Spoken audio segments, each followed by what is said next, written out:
सुन रहे हैं नितेश झा छोटू के आवाज में।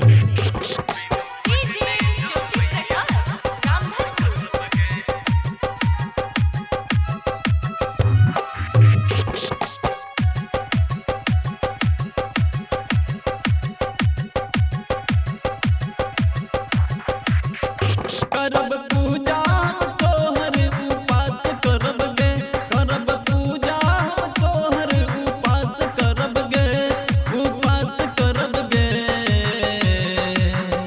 बिनु पढ़ने जो मैया हम पास करब गे, बिनु पढ़ने जो मैया हम पास करब गे। करब पूजा तोहर उपास करब गे, करब पूजा तोहर उपास करब गे, उपास करब गे। बिनु पढ़ने जो मैया हम पास करब गे, बिनु पढ़ने जो मैया हम पास करब गे।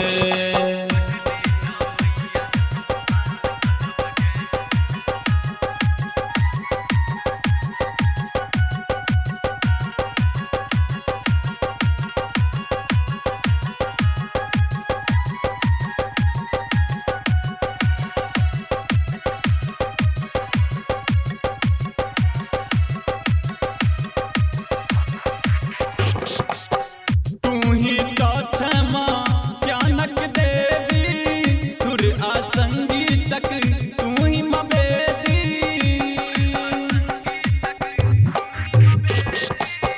तू ही तो क्षमा ज्ञानक देवी, सुर आ संगीतक तू ही मबेदी।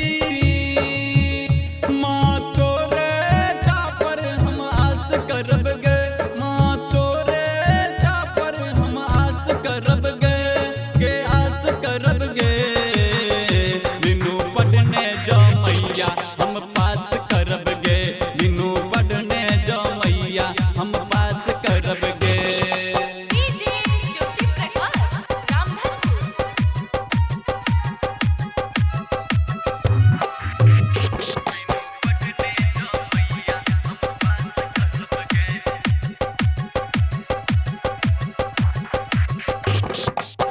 कुमरा अंगना जा मूर्ति लायब, बेली चमेली सा माँ के सजायब।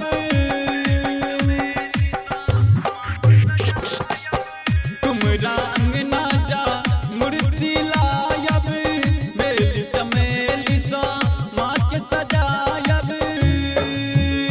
जूही गेंदा सा तोहर श्रृंगार करब गे, जूही गेंदा सा तोहर श्रृंगार करब गे, श्रृंगार करब गे। बिनु पढ़ने जो मैया हम पास करब गे, बिनु पढ़ने जो मैया हम पास करब गे।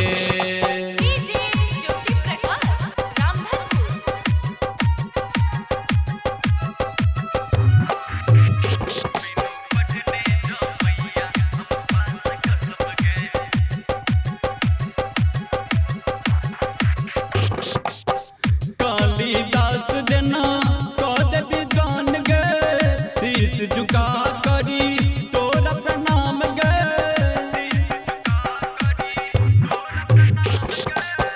कालिदास जना कद विद्वान गे, शीश झुका करी तोरा प्रणाम गे। बात नित्य के सुन विश्वास करे